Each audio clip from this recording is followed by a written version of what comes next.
Hey everybody, so welcome back for day 2 of state government. So today we're going to talk about the executive branch and the judicial branch.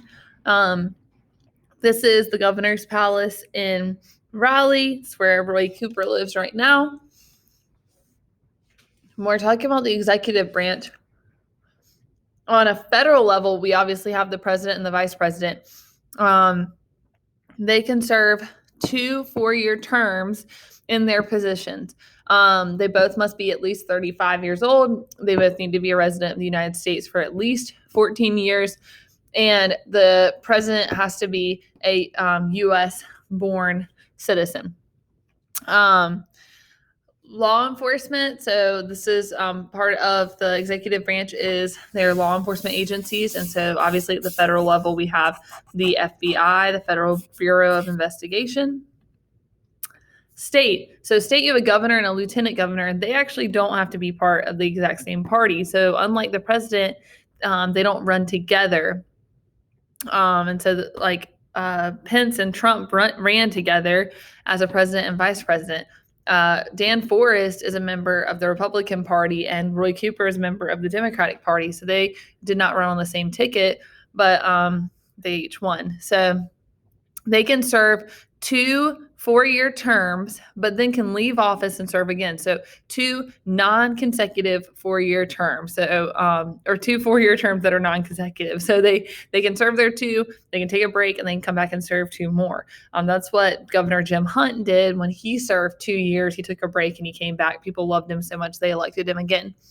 To be the governor, you have to be at least 30 years old. You need to be a citizen of the U.S. for at least 5 years and live in North Carolina for at least 2 years. And then we have something called the SBI, the State Bureau of Investigation. So kind of like the FBI, but at the state level. So who represents me? So you have Roy Cooper, who is the governor. He's a Democrat. Lieutenant governor is Dan Forest. He's trying to become the governor. He's a Republican.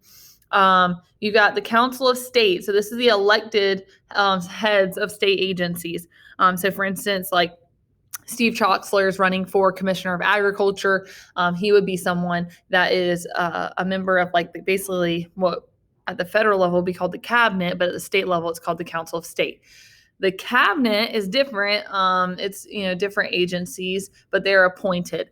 So Roy Cooper gets to appoint the cabinet, but the people of North Carolina get to elect the members of states. So the state superintendent, for instance, is a member of the Council of State. We elect him or her.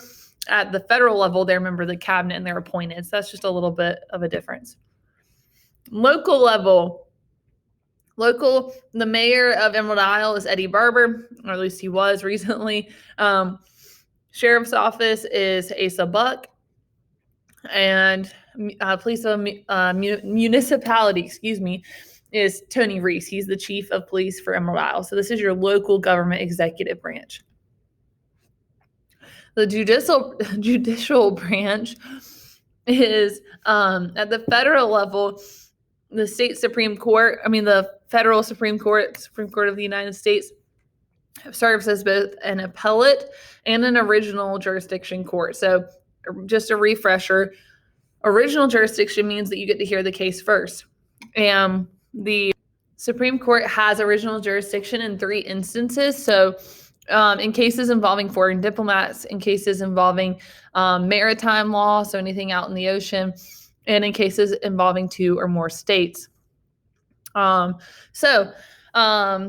Court has original jurisdiction. Here's the case first in those instances. Other than those 3 options, everything else is appellate. So that means the Supreme Court would hear it either for the 2nd or 3rd or 4th time. But it would have to go up from a district court to an appeals court and then eventually get to the Supreme Court.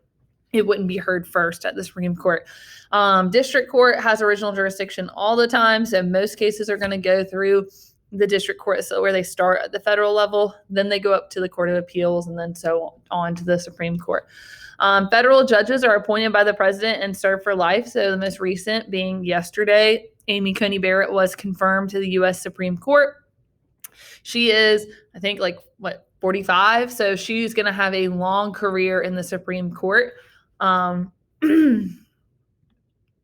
State. So state Supreme Court They are 8-year terms and they're elected by the people.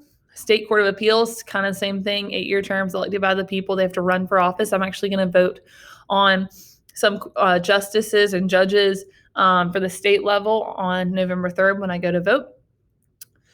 Superior Court is the trial court, and so this is a higher level trial court. So at the state level, the district court is the lowest level. That's like misdemeanors or small crimes, civil suits that are less than $10,000.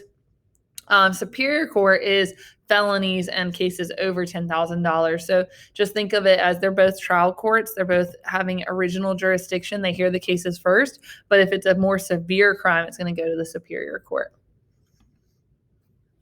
So local, state courts decide cases involving ordinances. So local courts are heard, local court issues or local problems with the law are heard at a state court. There are no local courts. So federalism, just know that is the balance of power between the federal government, the national government, and the states. And then lastly, comparison of the powers. So the United States gets to deal with issues involving foreign policy. So issues with other nations, printing money, regulating trade, either between states or between the United States and another nation, national defense, declaring war, and taxation. North Carolina gets to handle basically anything inside of North Carolina. So education, elections, establish local governments, regulate trade within the state, not between states, within the state, maintain a national guard, and taxation. And that is all.